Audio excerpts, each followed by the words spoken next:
Bonjour à tous et bonjour à toutes. L'heure est grave, et cette heure dure depuis des années. En effet, pour beaucoup d'entre nous, nos dirigeants vivent dans leur bulle, dans leur confort, dans l'opulence, loin du peuple et de ses préoccupations, car toutes les décisions qu'ils prennent le sont, paraît-il, dans l'intérêt général. C'est ce qu'ils nous racontent. Mais pour nous, le peuple, la situation n'a fait qu'empirer.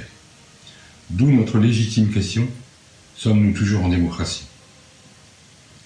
S'il est vrai que par rapport à d'autres, la situation peut paraître enviable, il n'en demeure pas moins que la démocratie, pour être réelle, doit être entière, et donc insusceptible de se laisser submerger à quelque diktat que ce soit.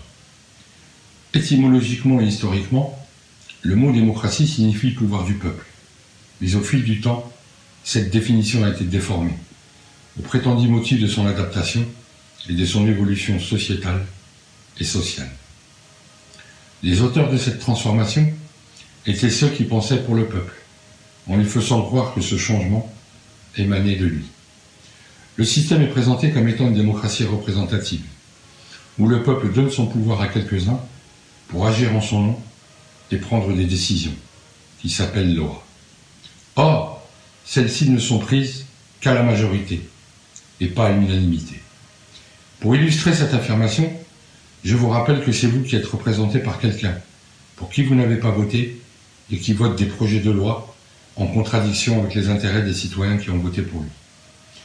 L'article 6 de la Déclaration universelle des droits de l'homme et du citoyen, qui est un texte fondamental, proclame que la loi est l'émanation de la volonté générale, celle du peuple, issue de la Révolution française.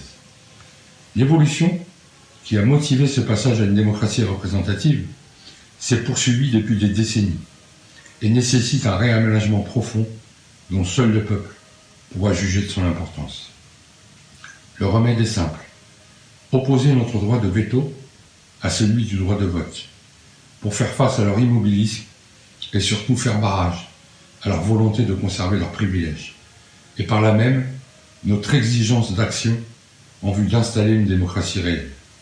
Comme le disait Coluche, circuler, il n'y a rien à voir. Mais ce n'est pas dans la rue qu'il faut faire la révolution, mais dans votre conscience. La révolution que je propose est non violente. Elle se déroule dans votre esprit. Et le bulletin de vote que vous refuserez de glisser dans l'urne montrera ainsi votre désaccord avec le système que vous combattez.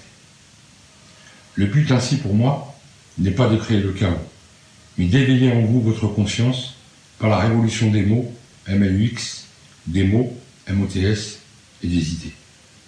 Ceci est l'apéritif. J'attends de voir ce qu'il sera suggéré pour composer le menu, et ainsi trouver les meilleurs ingrédients. Et pour vous faciliter votre choix, je vous rappellerai cette pensée de Voltaire, écrite il y a plus de 2 siècles, mais toujours d'actualité. L'esprit d'une nation réside toujours dans le petit nombre, qui fait travailler le grand nombre, est nourri par lui et le gouverne. Je vous remercie.